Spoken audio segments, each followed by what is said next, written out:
ನಮಸ್ಕಾರ ವೀಕ್ಷಕರೇ, ನಾನು ನಿಮ್ಮ ಸೀಮಾ. ಹೇಗಿದ್ದೀರಾ? ಎಲ್ಲರೂ ಚೆನ್ನಾಗಿದ್ದೀರಾ ಅಂತ ಅಂದ್ಕೊಳ್ತೇನೆ. ನನ್ನ ಚಾನಲ್ಗೆ ನಿಮಗೆ ಸ್ವಾಗತ. ಇವತ್ತು ನಾನು ನಿಮ್ಮ ಜೊತೆ ಶೇರ್ ಮಾಡ್ತಿರುವ special recipe chicken stew. Vegetables ಬಳಸಿಬಿಟ್ಟು ಈ ಚಿಕನ್ ಸ್ಟ್ಯೂ ಮಾಡ್ತಾ ಇದ್ದೇನೆ.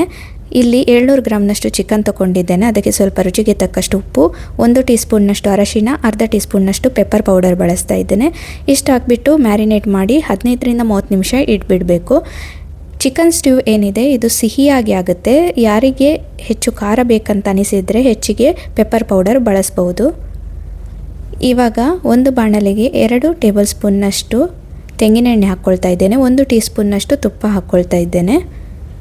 ಹಾಗೆ 2 ಅಡ್ಡಕ್ಕೆ ಕಟ್ ಮಾಡಿದಂತಹ ಈರುಳ್ಳಿಯನ್ನು ಸೇರಿಸ್ಕೊಳ್ತಾ ಇದ್ದೇನೆ. ಹಾಗೆ 2 ಹಸಿಮೆಣಸನ್ನು ಸಣ್ಣಕ್ಕೆ ಕಟ್ ಮಾಡಿಕೊಂಡು ಸೇರಿಸ್ಕೊಳ್ತಾ ಇದ್ದೆ. ಶುಂಠಿ ಬೆಳ್ಳುಳ್ಳಿ ಪೇಸ್ಟನ್ನು ನಾನು ರೆಡಿಮೇಡ್ ಬಳಸಲ್ಲ. ನಾನು ಯಾವಾಗ ಬೇಕೋ ಆವಾಗ ಶುಂಠಿ ಬೆಳ್ಳುಳ್ಳಿಯನ್ನು ಜಜ್ಜಿಬಿಟ್ಟು ಈ ರೀತಿ ಪೇಸ್ಟ್ ಮಾಡಿಬಿಟ್ಟು ಸೇರಿಸ್ಕೊಳ್ತೇನೆ.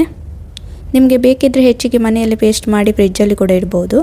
ಇದಕ್ಕೆ ರುಚಿಗೆ ತಕ್ಕಷ್ಟು ಉಪ್ಪನ್ನು ಹಾಕ್ಕೊಳ್ತಾ ಇದ್ದೇನೆ. ಹಾಗೆ ಈರುಳ್ಳಿ ಬಾಡಿದ ನಂತರ 1 ಟೊಮೆಟೊ ಅಡ್ಡಕ್ಕೆ ಕಟ್ ಮಾಡಿದ್ದನ್ನು ಹಾಕಿದ್ದೇನೆ. 3 ಲವಂಗ, 1 ಇಂಚು ಚಕ್ಕೆ, ಇಷ್ಟು ಹಾಕಿಬಿಟ್ಟು ಚೆನ್ನಾಗಿ ಇದನ್ನು ಫ್ರೈ ಮಾಡ್ಕೊಳ್ಬೇಕು. ಟೊಮೆಟೊದು ಹಸಿ ವಾಸನೆ ಹೋಗಬೇಕಾಗುತ್ತೆ. ಇವಾಗ ನಾವು ಮ್ಯಾರಿನೇಟ್ ಮಾಡಿದ ಚಿಕನನ್ನು ಇದಕ್ಕೆ ಸೇರಿಸ್ಕೊಳ್ತಾ ಇದ್ದೇನೆ. ಚೆನ್ನಾಗಿ ಇದನ್ನು ಮಿಕ್ಸ್ ಮಾಡಿ ನೀರು ಸೇರಿಸ್ಕೊಳ್ತಾ ಇಲ್ಲ.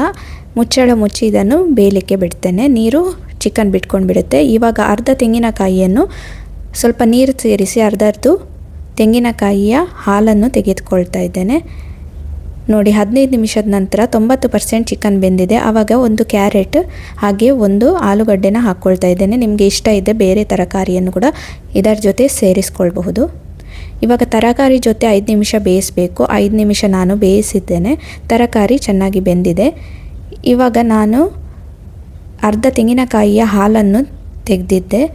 ನೀರು ಹಾಕಿ 2 ಬಾರಿ ತೆಗೆದಿದ್ದೇನೆ. ಮೆಷರ್ ಮಾಡಬೇಕಂದ್ರೆ 1 ಗ್ಲಾಸ್ನಷ್ಟು ತೆಂಗಿನಕಾಯಿದು ಹಾಲಿದೆ. ಇದನ್ನು ಚಿಕನ್ಗೆ ಸೇರಿಸ್ಕೊಳ್ಬೇಕು. ಮತ್ತು 5 ನಿಮಿಷ ಈ ತೆಂಗಿನಕಾಯಿ ಹಾಲಿನಲ್ಲಿ ಚಿಕನನ್ನು ಬೇಯಿಸಿದರೆ ನಮ್ಮ ಚಿಕನ್ ಸ್ಟ್ಯೂ ರೆಡಿ ಆಯಿತು. ತುಂಬಾ ಚೆನ್ನಾಗಿರುತ್ತೆ ಕರಿ. ನಿಮಗೆ ಅಪ್ಪಮ್ ಜೊತೆ, ಶಾವಿಗೆ ಜೊತೆ, ಯಾರಿಗೆಲ್ಲ ತೆಂಗಿನ ಹಾಲಲ್ಲಿ ತಿನ್ನುವ ಅಭ್ಯಾಸ ಇದೆ ಅಂಥವರಿಗೆ ಈ ಕರಿ ತುಂಬಾ ಇಷ್ಟ ಆಗುತ್ತೆ. ಅಪ್ಪಮ್ ರೆಸಿಪಿ ಬೇಕಾದರೆ ನಾನಿಲ್ಲಿ ಪಿನ್ ಮಾಡ್ತೇನೆ, ನೋಡ್ಕೊಳ್ಳಿ. ಹಾಗೆ ಡಿಸ್ಕ್ರಿಪ್ಷನ್ ಬಾಕ್ಸಲ್ಲಿ ಕೂಡ ಕೊಟ್ಟಿರ್ತೇನೆ. ನಮ್ಮ ಚಿಕನ್ ಸ್ಟ್ಯೂ ರೆಡಿ ಆಯಿತು. ಇವಾಗ ಟೇಸ್ಟ್ ಮಾಡುವಂಥ ಸಮಯ. ತುಂಬಾ ಗಮ್ಮಂತ ಪರಿಮಳ ಬರ್ತಾಯಿದೆ ಚಿಕನಿದ್ದು. ಸೂಪ್ ಥರಾಗಿದೆ. ಫಸ್ಟಿಗೆ ನಾನು ಇದರದ್ದು ಸಾರು ಯಾವ ರೀತಿ ಆಗಿದೆ ಅಂತ ನೋಡ್ಕೊಳ್ತೇನೆ. ತುಂಬ ಬಿಸಿ ಇದೆ, ಈಗಾದದ್ದಷ್ಟೇ ಅಲ್ಲ.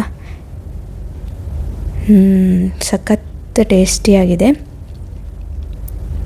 ಹಾಗೆ ಈ ತೆಂಗಿನಕಾಯಿಯ ಹಾಲಿನಲ್ಲಿ ಚಿಕನ್ ಮತ್ತು ಈ ಆಲೂಗಡ್ಡೆ, ಕ್ಯಾರೆಟ್ ಎಲ್ಲ ಬೆಂದಿರೋದ್ರಿಂದ ತುಂಬ ಒಳ್ಳೆ ಟೇಸ್ಟ್ ಕೊಡುತ್ತೆ.